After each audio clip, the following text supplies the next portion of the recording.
Hey guys, what's up? This is Charlie Levine coming at you from 513 Fit, and today I've got windmills for you.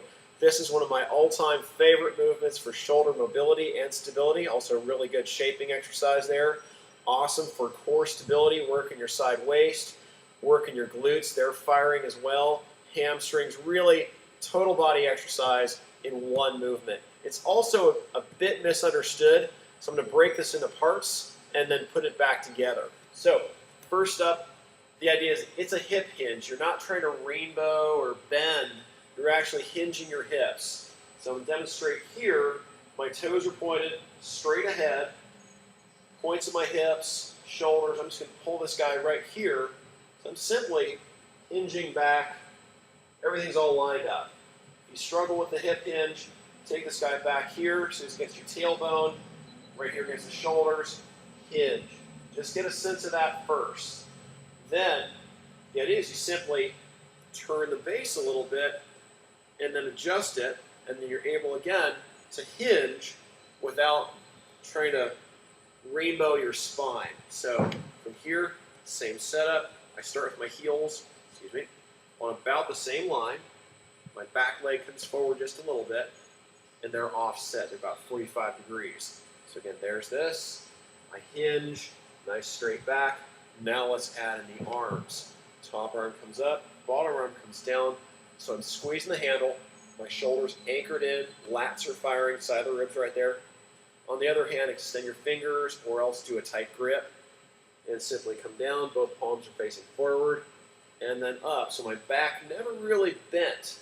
I simply turn the hips. Again, the points of the hips are matched up with my feet with that angle. And then I just simply kick them back to offset my shoulders and then come back up. Now let's add some weight. I'll demonstrate first with a dumbbell. A lot of guys don't have the access to kettlebells. A lot of gyms don't carry them. So if you're starting off, start bottom loaded. Be safe.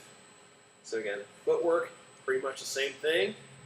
Nice strong grip. You don't want to let this pull this out of socket. Keep that in there. Lats are firing, top arm up. And simply, again, kick the hips back, not trying to overstretch, and then come up. So you never want to let that shoulders kind of get yanked out of socket. One more. And then up. And then top loaded. Bring this guy up, anchor it in. Kick the hips back. So if you get dizzy, you may want to use a mirror, and you can track the weight in your peripheral vision, or you can look up. But again, use all the landmarks. Make sure you know where you are in space. And this is traditionally a kettlebell exercise, so we'll demonstrate with this guy. So you can either clean it or snatch it up there. Set your feet. Again, tighten up the backside, the core, shoulders anchored in here. Everything's active. Down and then up. You have some fun. Do the forgotten arm, where you take the arm back behind you, get a little deeper into it, and then up. And that is a kettlebell windmill, and I'm Charlie Levine with 513 Fit.